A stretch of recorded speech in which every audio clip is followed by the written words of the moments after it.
అధికారుల పొరపాటు నిర్లక్ష్యమో తెలియదు కానీ ఇద్దరి పేద మహిళలు ఇప్పుడు ఇటు ఇల్లు లేక అటు బిల్లు రాక రోడ్డున పడ్డారు.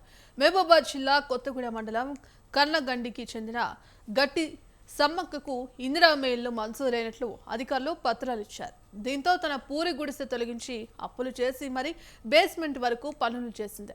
తీరా బిల్లు వచ్చే సమయానికి అధికారుల మాయజాలం బయటపడింది. సమ్మక్క కష్టపడి కట్టుకున్న బేస్మెంట్ బిల్లు ₹1,00,000 ముష్పి గ్రామానికి చెందిన మరో గట్టి సమ్మక్క ఖాతాలో వేశారు. ఈ విషయం బయటపడటంతో అధికారులు లబ్ధిదారుల నుండి నగదును రీకవరీ చేసి ప్రభుత్వానికి తిప్పి పంపించారు. ఇద్దరు సమ్మక్కలకు ఇల్లు మంజూరు కాలేదని, రెండో విడతలో చూస్తామని అధికారులు ఇప్పుడు చేతులెత్తేశారు. సొంత ఇంటి కోసం ఉన్న గుడిసెను పడగొట్టుకున్న కర్ణగండి సమ్మక్కకు ఇప్పుడు గూడు లేకుండా పోయింది. జిల్లా ఉన్నతాధికారులు బాధితులకు న్యాయం చేయాలని గ్రామస్తులు కోరుతున్నారు.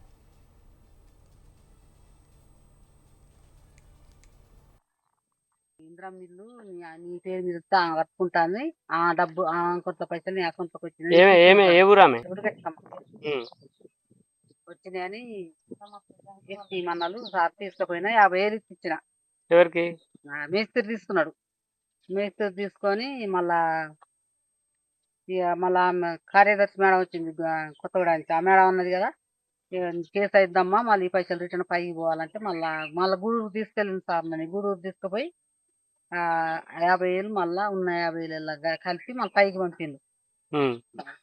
పంపినాక మళ్ళీ నీటికి తీసుకొచ్చాను సార్. మరి నీకు ఇల్లు వచ్చిందా? రాలేదు వచ్చింది తెలుస్తలేదు, రాని తెలుస్తలేదు. నీకు ఇల్లు వచ్చిందంటే మేస్త్రి చెప్పిండు సార్. ఇంత నీ కొడుకు ఏమో అన్నాడంటివి?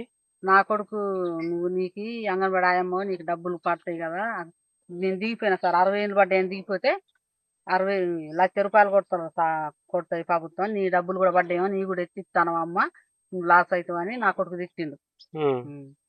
తిడితే అమ్మ కొడుక మరి అన్నయ్య కూడా ఎత్తి నీ అకౌంట్లో పడ్డాయి వాళ్ళ డబ్బులు అని చెప్పిండు. ఇక ఎత్తి ఇచ్చిన సార్. సార్ ఇల్లు వస్తే కట్టుకుంటా సార్, నేను వదిలిపెట్టాను సార్.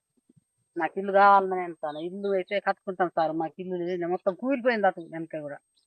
నేను అట్లా అవసరాల కింద ఉంటాను. నేను నా కొడుకు అమ్మకుండా ఉంటాను. ఆయన జీతం ఏముంటాను అక్కడ చికెన్ సెంటర్లో. ఏది తెలుస్తలేదమ్మా నువ్వు అట్లా చేయకని నన్ను దిచ్చిందుకుండు. ఒక రోజు అంతా ఏడ్చి పొద్దుగాల మళ్ళీ మేస్త్రాను కదా రా ₹1,00,000 పడ్డాయి.